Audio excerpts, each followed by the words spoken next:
ہم کریں گے ہر مظلوم کی حمایت۔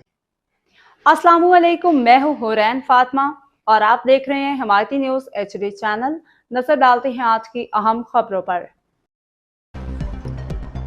کراچی کرائم رپورٹر حاجی عبدالغنی باریچو کی رپورٹ کے مطابق وزیر اعلیٰ سندھ کے معاون خصوصی برائے پبلک ہیلتھ انجینئرنگ محمد سلیم بلوچ نے کہا ہے کہ پاکستان پیپلز پارٹی آزاد صحافت پہ یقین رکھتی ہے اور جمہوریت کے فروغ کے لیے شہید بینظیر بھٹو صحافی برادری کی قربانیاں تاریخ کے سنہری الفاظ میں لکھی گئی ہیں۔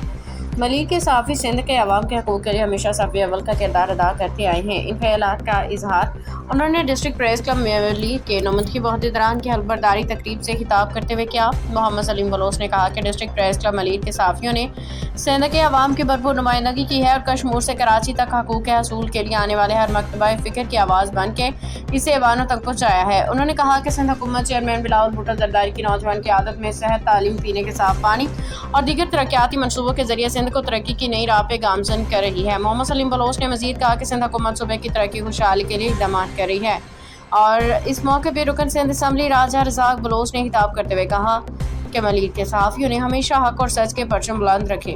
امیر ابراہیم حیدری ٹاؤن کے چیئرمین نذیر احمد بھٹو نے کہا کہ صحافت ایک پیغمبری پیشہ ہے۔ پاکستان پیپلز پارٹی ملیر کے صحافیوں کے ساتھ ہر قدم پہ موجود ہے اور عوامی مسائل کے ساتھ صحافیوں کے مسائل کا حل بھی اولین ذمہ داری ہے۔